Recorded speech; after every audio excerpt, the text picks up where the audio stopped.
After the short reign of Abijah, his son Asa becomes king and he brings a revival. This chapter shows how seeking God brings peace, and how trusting Him brings victory even against impossible odds. Okay, so Asa becomes king and cleanses the land. Asa reigns for 41 years, one of Judah's great kings. The first thing he does, he did what was good and right in the eyes of the Lord his God. Asa removes foreign altars, high places, sacred stones, Asherah poles, and he commands Judah, seek the Lord and obey his commands. He also fortifies the cities because the land had peace for 10 years. Asa understands, peace is not an accident, it's the result of seeking God. The second part of this chapter covers a decade of peace and prosperity. Because the Lord gives Judah rest, Asa strengthens walls, towers, gates, bars, fortified cities, and he says, the land is still ours because we have sought the Lord our God. We sought Him, and He was giving us rest on every side. So when you seek God, He not only protects, He stabilizes your life.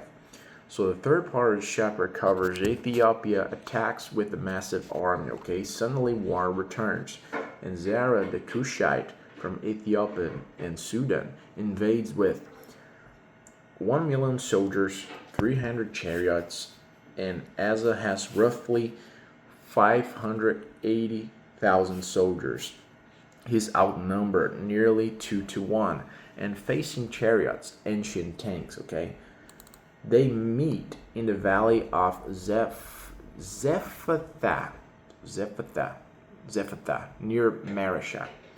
This is a crisis beyond human strength, the perfect moment to see God act. So the fourth part of this chapter covers Asa's legendary prayer. This verse is one of the most powerful prayers in the Old Testament. Asa cries out, Lord, there is no one like you to help the powerless against the mighty. Help us, Lord our God, for we rely on you, and in your name we have come against this vast army. You are our God. Do not let mere mortals prevail against you. This prayer has three key truths. God helps the powerless. We rely on you.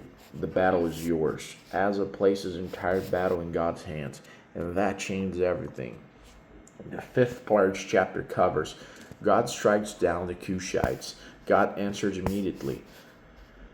The Lord struck down the Cushites before Asa. The Cushites flee, and Judah chases them as their army collapses. Okay, Judah carries away huge amounts of plunder. The victory was supernatural. Asa didn't win because he was strong, but because he relied on God. Okay, what are the key lessons from this chapter? The first one is seeking God brings peace.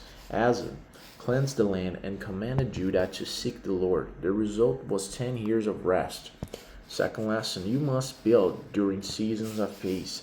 Asa used the peaceful years to fortify the nation. Don't waste your calm seasons. Third lesson, prayer is your greatest weapon. Asa's prayer is the model for how to face impossible battles. Fourth lesson, God fights for those who rely on Him. Asa's reliance, not his army, brought victory. Fifth lesson, faithfulness early in life does not guarantee faithfulness later, okay? Some summary, the second Chronicles chapter 13, Asa begins his reign with revival, tearing down idols and commanding Judah to seek God.